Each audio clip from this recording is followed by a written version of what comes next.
Assalamualaikum warahmatullahi wabarakatuh. Jumpa lagi di channel Empu Atmojo, channelnya pandai besi tradisional Indonesia. Di video kali ini, kami akan berbagi dokumentasi tentang pembuatan pisau jenis Bowie, pisau yang sangat legendaris dari bahan bearing jumbo atau klaher.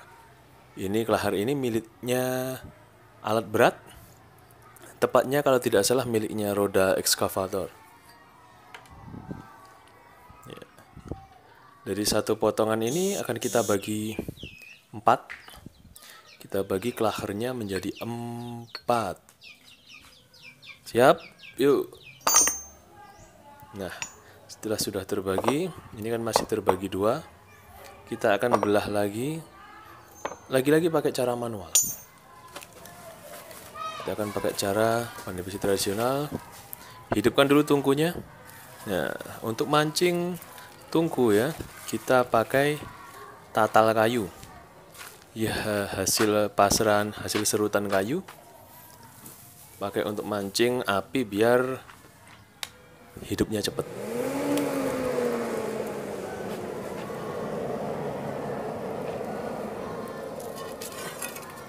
Nah, yang 2 potongan tadi salah satunya akan kita bakar untuk kemudian dibelah dengan cara manual, yaitu pakai betel.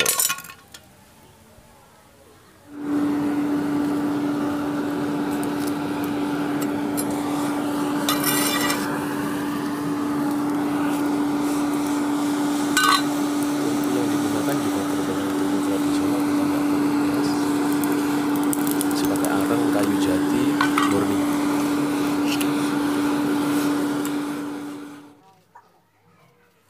Nah, di sini juga terdapat namanya gandon. Gandon ini merupakan kayu besar dan panjang yang dijadikan tumpuan bagi anvilnya ya, paron utama. Nah, untuk membelahnya di sana ada bentuk anvil khusus yang digunakan untuk melakukan belahan, proses pembelahan.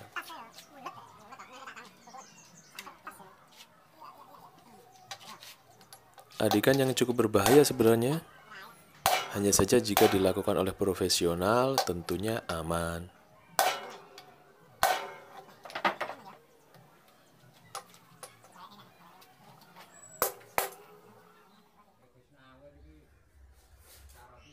Nah, sudah terbagi 2 sehingga kita hanya butuh 1 potongan kecil ini saja untuk membuat sebilah pisau Bowie yang legendaris.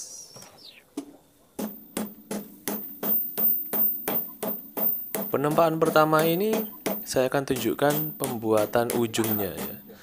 Ujung lancip dari pisau Bowie.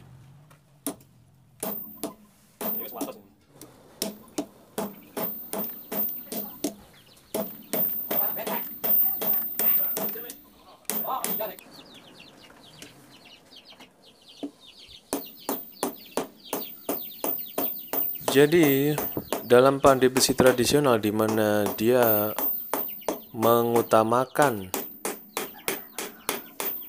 penempaan manual dengan palu dalam pembentukannya, banyak sekali teknik-teknik yang harus dikuasai.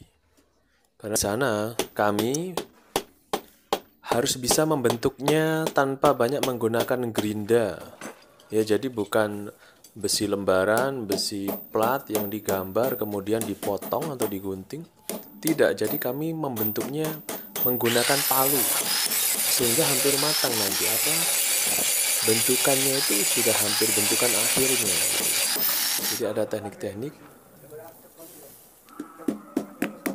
dan memerlukan sense of art ya, jiwa seni yang tinggi, memerlukan cita rasa.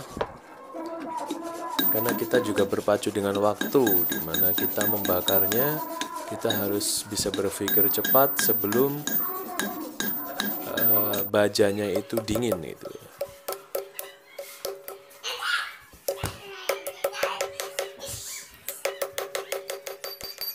Ya, proses setelah penempaan itu ada ngenteng dan ngepres ini Ya, untuk meratakan permukaan, lagi-lagi agar proses penggerindaan atau pengemplasan nanti ringan gitu ya. Nah, ini untuk merapikan bentukan tepinya,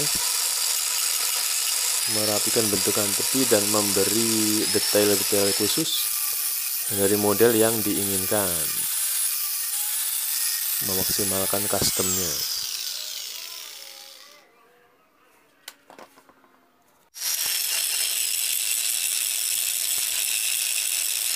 Walaupun memakai metode tradisional, tapi jangan lupakan safety walking ya.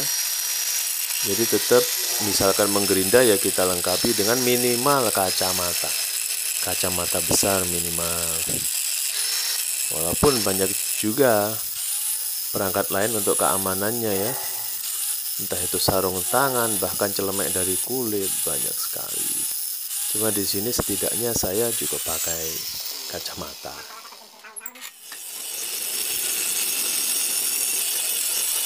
Kemudian kita bikin bevelnya. Jadi bevel tajam ini dibikin terlebih dahulu agar kita nanti tahu ketika menyusul di body intinya. Bevel dasarnya kita sudah bikin, itu akan mempermudah dibentukan akhirnya. Walaupun belum ditajami sepenuhnya ya. Kita hanya bikin gambaran saja. Kita mau bikin bevel yang seperti apa.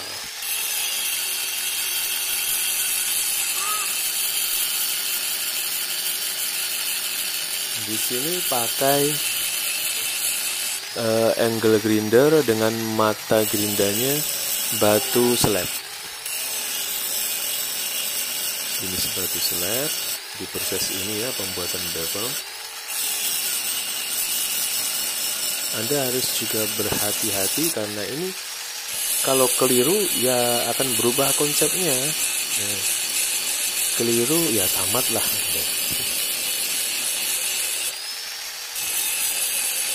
Karena bahan baja ini begitu keliru ya maka akan bisa dianggap gagal gitu loh. Andai kata diakali, disiasati, juga akan berbeda, konsepnya akan sedikit berubah gitu. Nah, jadi detail-detailnya sudah saya tambah.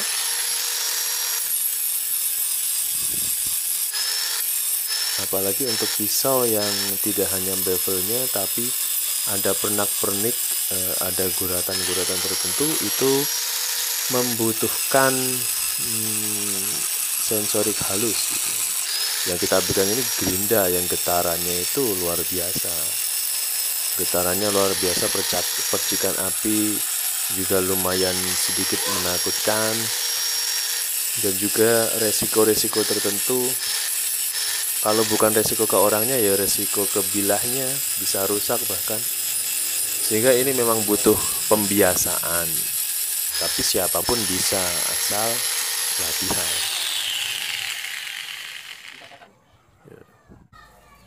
Berikutnya kita pakai flap disc. Flap disc ini amplas tumpuk.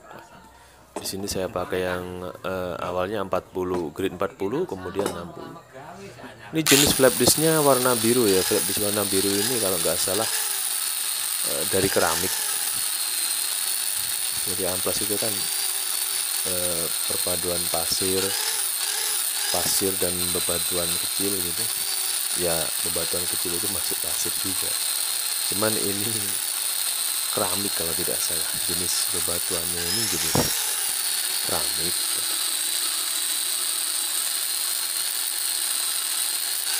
Gunanya ya untuk meratakan, karena dia sifatnya lebih fleksibel. Di sini untuk meratakan pori-pori. Ya, hasilnya sudah berbeda bukan? Nah, ini pembuatan jalur darah. Jalur darah kalau orang bilang, cuman saya kurang tahu maksudnya apa. Jadi itu ada cekungan di tengah, garis cekung ya, biasa untuk garis cekung itu untuk selain ornamen juga memang ada peruntukannya sih. Pakai cara manual juga dengan batu slab tadi. Intinya batu slab. Karena manual maka ya sensorik halus yang main. Udah harus hati-hati, terukur. Jadi di sini diupayakan pakai cara manual pun hasilnya juga nggak malu-maluin lah, semoga saja. Nah, kenapa gagangnya ini tidak saya bikin nyambung saja full tang menggunakan bearing? Tidak, karena ini untuk memudahkan pengeboran dan juga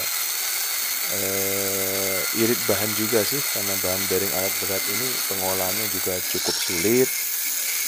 Jadi untuk yang belakang itu akan kami sambung dengan jenis besi ya. Lebih tebal tapi jenisnya besi dengan kandungan baja yang sedikit. Juga memudahkan di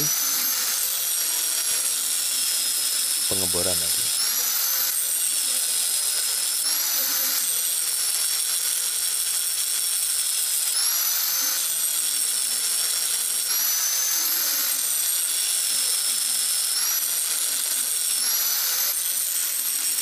Hanya informasi saja bagi Anda yang ingin memesan secara khusus produk-produk kami, custom ataupun yang ada di stok, silahkan hubungi di nomor WA yang tertera di kolom deskripsi. Atau juga saya sebutkan juga ya, 085 156 530 349 ya. Kita sambung dulu bagian gagangnya ini.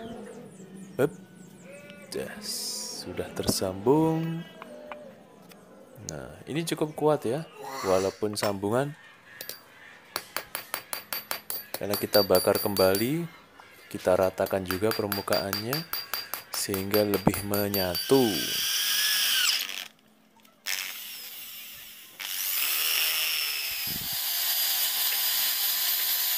Nah, kali ini penajaman yang lebih tipis lagi. Jadi kita pakai, sekali lagi ini cara ini sebenarnya tergolong nggak standar ya. Ini memang butuh skill khusus karena cukup beresiko. Resikonya cukup tinggi gitu lah beresiko itu. Ini pakai cutter. Jadi mata gerinda jenis cutting wheel ya. Gerinda potong. Kenapa? Karena detailnya kecil. Kalau pakai yang lebih tebal seperti batu slab, takutnya justru akan merusak bagian tajamnya.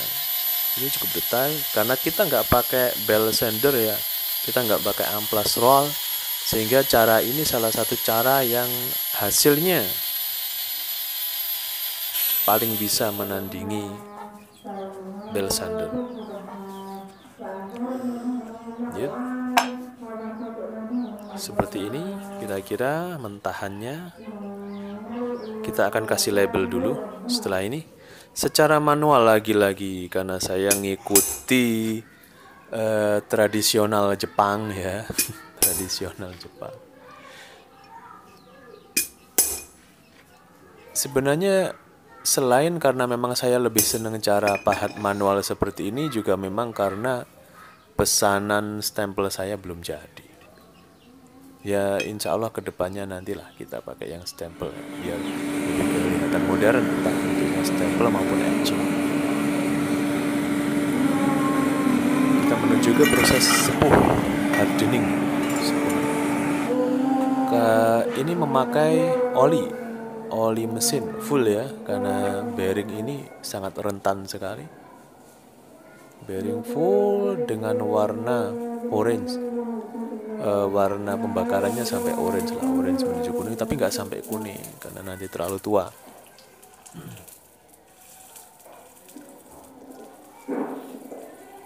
Pakai oli full. Nah di sebelahnya oli itu sebenarnya air, cuman untuk baja-baja tertentu kami pakai air murni.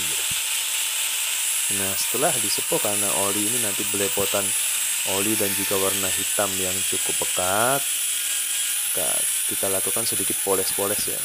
Untuk tempering juga. Tempering itu kan biasanya entah pakai oven khusus maupun dipanggang. Kita pakai digerinda saja biar anget ya. Nah ini sudah jadi gagang kayu dan sarung kayunya. Jadi konsepnya natural. Ya mohon maaf untuk proses pembuatan dan pemasangan apa gagang kayu dan sarung kayunya tidak kami tampilkan ya biar nggak terlalu panjang.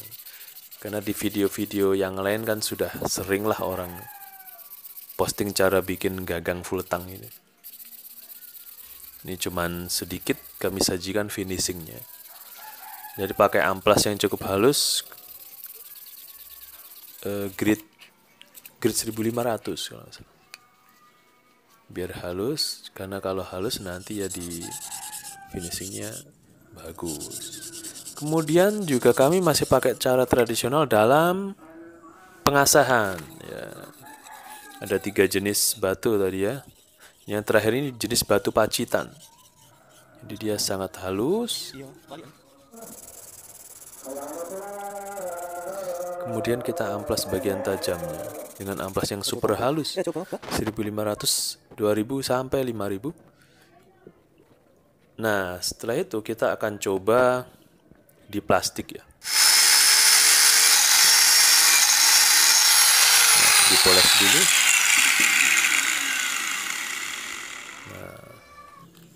Kita coba di plastik, nanti kalau kurang tajam ya kita pertajam lagi menggunakan cara tertentu ya. Setelah ini saya tunjukkan, jadi ini menunjukkan sebelum. Ini sebelum pengasahan khusus, jadi pengasahan khusus itu untuk pengasahan lembut itu ya. Nah, begini caranya. Jadi sarungnya tadi kita berikan ampas di sana, memakai sarung. Ini misalkan Anda bepergian atau kemana, seperti ini caranya. Anda hanya perlu membawa amplas lembut, amplas halus di kantong Anda. Kemudian Anda bisa menggunakan sarungnya untuk tumpuan pengasahan. Nanti kita akan coba lihat bedanya. Nah, ini yang lebih lembut lagi jenis amplasnya. Jadi seperti itu, langsam ya, langsam, jangan gusi. Jadi ikuti alur bentukannya, bentuk kemiringan bilahnya. Ya, kemiringan bilahnya kita ikuti, cara pengasahannya seperti ini. Ini cara yang praktis tapi juga jarang yang pakai ya. Jadi salah satu kegunaan sarungnya sebenarnya itu. Tapi andai kata ada media lain ya pakai media lain nggak apa-apa. Ini saya contohkan biar praktis saja. Kita lihat bedanya dari tadi. Ini sedikit lebih enak. Oh, lumayan tajam. Nah, sudah tahu bedanya kan? Dengan sedikit sentuhan saja, tadi pakai amplas halus, ya. Jadi sudah ada perbedaan mengenai ketajamannya gitu loh. Apalagi plastik ini tidak sembarangan ya. Kalau kertas pastinya jauh lebih mudah. Kalau plastik ini dia butuh bener-bener apa ya? Pengasahan yang super thin ya, super tipis, mendekati silet.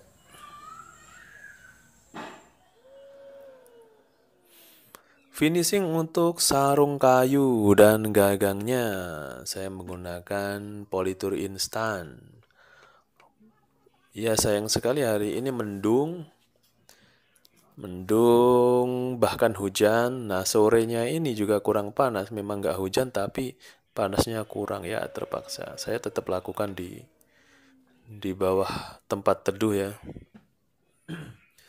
Mungkin hasilnya kurang maksimal tapi ya mau gimana lagi. Jadi ini yang pesen minta cepet, buru-buru orangnya. Jadi nanti perkara kurang mengkilap kita akan tambahkan clear ya, anti gores clear berbahan dasar melamin. Nanti seperti itu, berbahan dasar melamin.